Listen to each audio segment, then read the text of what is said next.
Қазақстан облысы Айыртау ауданы номер 2 Салмакөл мектеп-гимназиясының 9-ғы сынып оқушысы Төлеген Бибігүл, барлаушы бала Сырбай Мәуленов. Күнбатыста күркіреп қызған кезі соғыстың, зеңбіректер зіркілдеп ұрып жатыр жол үстін. Жол бойында шатырлап, жанған орман доп түсіп, өртенген үй лапылдап, өлген ана оқ қашып, өлген ана қансырап, өртенген үй баспана, көзінен жас тамшылап, тұр егіліп жас бала. Тастап мұны барлығы кетті ме алыс аулаққа, не болады тағдыры, жаутаңдайды жан-жаққа. Баратұғын ертемен, қайда кетті мектебі, бәрін де жау өртеген, ұйтқып соққан от демі.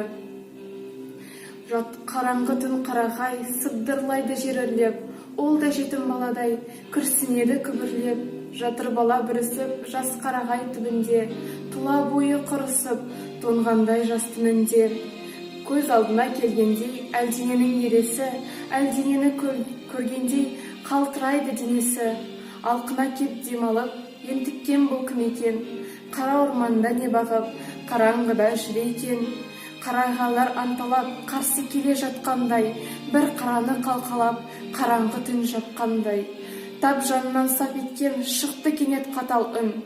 Көтер қолды, қалт етпе, қимылдасаң атамын. Әлде сол ма, басқа ма, жоқ осы үн танысын. Танығандай жас бала, ұстазының дауысын. Сергеймісің? Ақырын, шықты кенет сәл даусы. Құшты сүйіп шәкіртін, оқытушы барлаушы.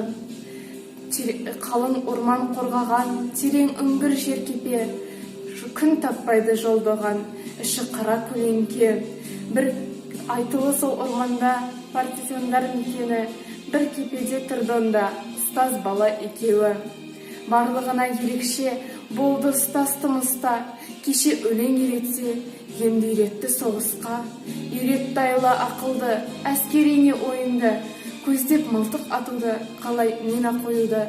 Шынықтырып шыңдады жас баланы тәртіп заң, атанды енді бұлдағы, қолда кіші партизан.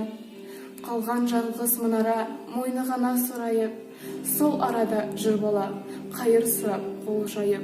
Сол мұнара жанында жаудың қару қоймасы, орамақшы жалынға, табылса бір айласы.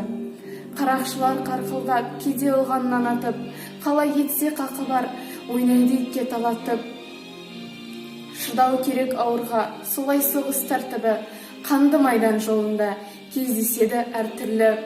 Талып таңда қарауыл, ұйқыға бас қойғанда, ебін тауып ол бала, қойды мина қоймаға. Күн шығыста өрт болып, көк бұлтына тындарай, гүрс етті де жоқ болып, кете барды кең сарай. Жымиып сәл ақырын, тұрды ол тұңғыш отын.